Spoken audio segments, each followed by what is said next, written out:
ഞാൻ പലപ്പോഴും പറഞ്ഞിട്ടുണ്ട് ഇവിടെ ഈ ഒരു ജംഗ്ഷനിലെ ആക്സിഡൻറ്റ് എപ്പോഴും ഞാൻ പറയുന്ന കാര്യമാണ്. ഇത് ഏറ്റവും ഡേഞ്ചറസ് ആയിട്ടുള്ള ആക്സിഡൻ്റാണ്. ഇവിടെ ഒരാൾ നടുക്ക് കിടക്കുകയാണ്.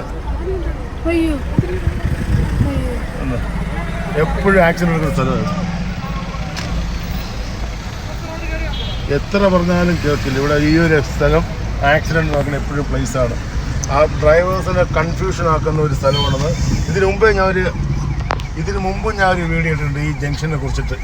എപ്പോഴും നടക്കുന്ന ആക്സിഡൻറ്റ് നടക്കുന്ന ഏതോ ഒരു പാവം പയ്യൻ്റെ എനിക്കറിയൂടാ, ഇനി മരിച്ചോ ഇല്ലയോ എന്ന് അറിഞ്ഞൂടാ, നല്ല ദിവസമായിട്ട് എന്തായാലും ആക്സിഡൻറ്റ്. ഇതിൽ ജസ്റ്റ് മുമ്പ് എനിക്കൊരു ലോറിക്കാരനൊരു ആക്സിഡൻറ്റ് ആവാൻ വേണ്ടി ജസ്റ്റ് മിസ്സിൽ ഞാൻ രക്ഷപ്പെട്ടു. തൊട്ട് താഴെ തിരുവല്ലം ക്ഷേത്രത്തിൻ്റെ ജംഗ്ഷനിൽ അവിടെ ഒരു ലോറിക്കാരന് എനിക്ക് കൺഫ്യൂഷനായി. പുള്ളി എങ്ങോട്ടാണ് പോകണമെന്ന് എനിക്ക് പറഞ്ഞൂടാ, ഞാൻ എങ്ങോട്ട് പോകുന്നത് പുള്ളിക്ക് പറഞ്ഞൂടാ. അവിടെ നിന്ന് കഷ്ടിച്ച് രക്ഷപ്പെട്ട് കുറച്ചൊരു 100 മീറ്റർ വന്നപ്പോഴാണ് ഈ ആക്സിഡൻറ്റ്. പിന്നെ 1-2 പയ്യന്മാർ അവിടെ കിടക്കുന്ന ആൾക്കാരെല്ലാം നോക്കി നിൽക്കുന്നു, ആംബുലൻസ് വരാൻ വേണ്ടി വെയിറ്റ് ചെയ്യുന്നു. അപ്പോൾ ഈ തിരുവല്ലം ഈ പരശുരാമ ക്ഷേത്രവും അതിന് മുമ്പുള്ള ആ ഒരു ജംഗ്ഷനും വളരെ ഡേഞ്ചറസ് ആണ്.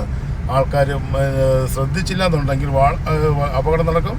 അത് മാത്രമല്ല, വളരെ 10-15 കിലോമീറ്റർ സ്പീഡിൽ മാത്രമേ ഈ സ്ഥലങ്ങളിൽ പോകാവൂ എന്നുള്ളൊരു മുന്നറിയിപ്പ് കൂടി തരയാണ്. ഓക്കെ, വിഷമമുണ്ട്. ശരി.